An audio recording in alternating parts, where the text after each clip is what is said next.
3 Mile Island. It's a name that will always be infamous in nuclear history. The accident that occurred at that nuclear reactor on March 28, 1979 is known as the worst commercial nuclear accident in the US. But what exactly happened there? And what were its effects on the public and the nuclear industry going forward?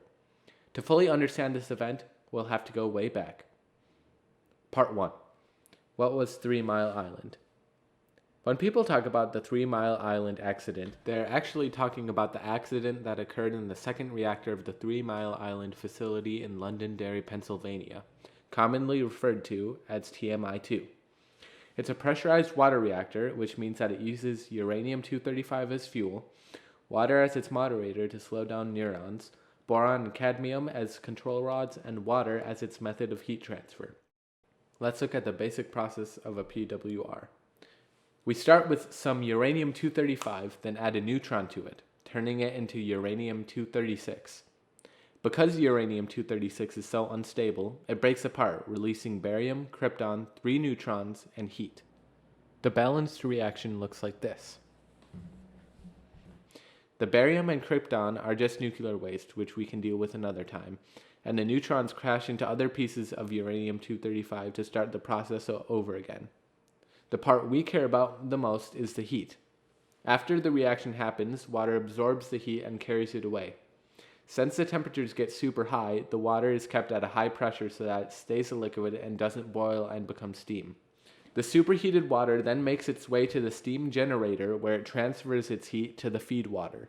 Because of the heat, the feed water becomes steam, which turns turbines, which generates electricity. The feed water then condenses, and the water in the primary cooling system loops back to the reactor core, and the whole process starts all over again. It's actually quite beautiful. So now that we understand how TMI-2 was supposed to work, let's see how everything went wrong. Part 2. The accident. It all started at 4 a.m. with an electromechanical failure of the pumps in the secondary cooling unit. They stopped making the water move, which meant that the water stopped, which meant the heat wasn't getting removed from the primary cooling system. The system did 2 things automatically in response. It shut down the generator, and it momentarily opened the pilot-operated release valve, which helps control pressure levels by releasing pressure from the primary cooling system. There was only one problem. The pour didn't close again. This meant that water was continuously leaking out of the primary cooling system, which is what removes heat from the core. In other words, bad. And the operators had no idea that this had happened because, while they had sent the close signal to the PORV, there wasn't an instrument in place to tell them whether it had actually closed or not. In response to the leakage, the system automatically pumped in emergency reserve water to make up for the water being lost, which was a good thing. But because of this, the pressurizer tank was getting pretty full, more than usual. So when the operators saw this, they reduced the amount of water coming in because they didn't know any water was leaking in the first place. Because of all of this, the reactor core was doing the one thing you don't want reactor cores to do: heat up. The heat wasn't getting carried away by the water because it was leaking, and the steam generator wasn't removing any heat either. On top of it all, the open pore made the pressure drop, which made the water boil and become steam. This would have been bad enough because it meant that the fuel elements weren't being surrounded by water anymore, making it heat up faster. But things got worse when the operators saw this and decided that they should turn off the pumps in the primary cooling system because the steam could have hurt the pumps. So now what little water was still in there wasn't even getting circulated anymore. But wait, there's more. All this overheating made the zirconium cladding around the uranium melt. This made the uranium fall into the water and melt, contaminating the water. Some radioactivity even escaped into the steam and went out the pore vent into the air. As for the zirconium cladding, it reacted with the steam to form a bubble of hydrogen gas at the top of the reactor core chamber. The thing with this hydrogen bubble is that it could have exploded, which would have been the ultimate disaster. Finally, after almost 2.5 hours of this cascade of catastrophes, the operators closed the block valve that stopped the leaking. With this action, the immediate threat was neutralized, and there ended up being only a partial reactor meltdown, which, after all that, is pretty good, all things considered. The public, however, did not feel the same way. Part 3. Aftermath and Impact. Before the accident, the residents of Londonderry, Pennsylvania weren't too worried about 3 Mile Island. They generally trusted in the government and in what at the time was a new technology. Some were even excited. However, that all changed during the TMI-2 accident. The public was absolutely freaking out. Many were fleeing the city and everyone was demanding answers from the authorities. To make things worse, a new movie had just been released called The China Syndrome, which dramatized nuclear meltdowns in classic Hollywood fashion. A character in the movie even said, "A meltdown could leave an area the size of Pennsylvania uninhabitable." So, the residents of Londonderry, Pennsylvania were feeling pretty nervous. They were looking for answers. Unfortunately, they weren't going to get them anytime soon.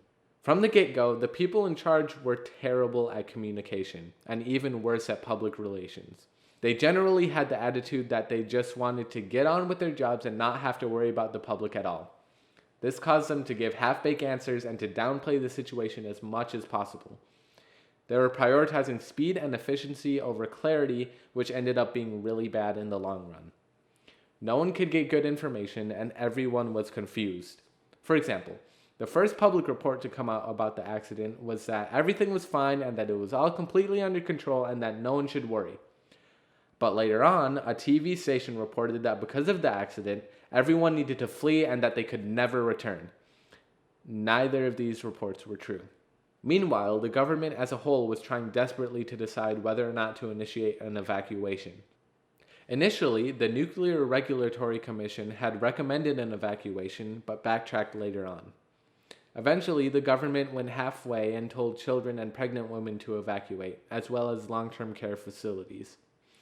Because hindsight is 2020, we can say now that an evacuation wasn't necessary, but at the time, no one was sure. The biggest fear factor surrounding the accident was the hydrogen bubble. It was the most talked about aspect of the situation, and for good reason, considering what the public knew at the time. Everyone was scared that the hydrogen bubble would explode, which, as mentioned before, would be the ultimate disaster. If that happened, it would cause a full meltdown and radiation would spread for miles, making Londonderry truly uninhabitable. What the public didn't know was that the hydrogen bubble could never have exploded because there was no oxygen to cause an explosion. In the end, the bubble just shrunk and dissipated after a while. So we know that everyone was freaking out, yes. But did everything turn out alright in the end? The answer is yes. Probably. The official report given by the government and experts is that there were no negative health effects towards the public as a result of the accident. Various tests showed that the amount of radiation absorbed per person from the accident was at least equal to, if not less than, the amount absorbed by an X-ray patient. The radiation certainly wasn't enough to affect health. Residents, however, tell a different story. Based mostly on anecdotal evidence, many residents of the area surrounding TMI feel that general health declined after the accident, specifically citing a rise in thyroid cancer and melanoma cases in the people they know. This difference between official and personal reports has yet to have been reconciled. In any case, the TMI-2 accident added lots of fuel to the anti-nuclear movement at the time. It was easy proof of how dangerous nuclear energy can be, and anti-nuclear advocates used it as a major talking point. The accident also brought more people to the anti-nuclear side, as it made them distrust nuclear energy. One of the main ways this manifested itself was in protests against restarting TMI-1, the other reactor on 3 Mile Island. This type of public pressure slowed the progress of nuclear power in the US. Many plans for new plants were put on hold while many others were scrapped entirely. It makes you wonder how much we could be benefiting from nuclear energy if the TMI-2 accident hadn't happened and those new plants hadn't gotten delayed and stopped. There were some positive impacts, however. After the accident, the nuclear industry formed the Institute of Nuclear Power Operations, which works to increase plant safety and reliability as well as improve plant performance. The NRC also upgraded its regulations surrounding nuclear power plants, increasing its standards for worker training, plant design, and emergency response planning. As we saw, these improvements were badly needed. Many of the things that went wrong during the TMI-2 accident were because of bad design and worker ignorance. Increased regulation has helped remedy those issues and have made nuclear power safer and safer over the years. Part 4. Reflections from a Christian Worldview. Even though the situation at 3 Mile Island was very horrible and scary, in a certain way, it's not super surprising to me that something like this happened. As a Christian, I believe that humanity is in a fallen state, which means that it is inevitable that we will fail, sometimes in spectacular ways, such as the situation at TMI 2. Even when we're doing our very best to prevent it, we can't save ourselves from our own fallibilities. Given this reality, we should expect to make mistakes in everything we do and do our best to put fail-safes in place to prevent our mistakes from becoming too catastrophic. I also think that because our mistakes are inevitable, we should approach them with a learning attitude. Just because something goes wrong doesn't necessarily mean that the thing itself is bad or that it's not worth doing. It's just further proof that we're human and that we can learn and grow. This is an area where the public failed in the TMI incident. They threw the baby out with the bathwater by saying that because something went wrong with one nuclear reactor, that means that we shouldn't use nuclear power anymore. They shouldn't have let inevitable human fallibility cloud their judgment when it came to such an important topic such as energy. That's not to say at all that the situation shouldn't have been taken seriously. It was a super serious situation that required serious thought. And it was right that it provoked change in the nuclear power industry. However, it should have been seen as a learning experience rather than an excuse to get rid of nuclear power altogether. On the other side, the government should have taken much more care in the way they communicated about the situation to the public. They had an attitude that what normal people think doesn't matter, and that they were more important than the public. While this is true to an extent, during the TMI-2 accident, officials took it to the point where they were being downright inconsiderate of the public. The situation was having a profound effect on lots of people, and that should have been taken more seriously. From a Christian perspective, every human has infinite worth and value because we are the image of God. Therefore, it's important to be mindful of all the people involved in a crisis because every single one is worth being mindful of. This means taking people's concerns seriously and telling them the whole truth in as clear a way as you can. The authorities really failed at these during the TMI-2 incident, as evidenced by the fear and confusion that ran rampant at the time. They treated the people as just obstacles instead of infinitely valuable humans who deserved attention.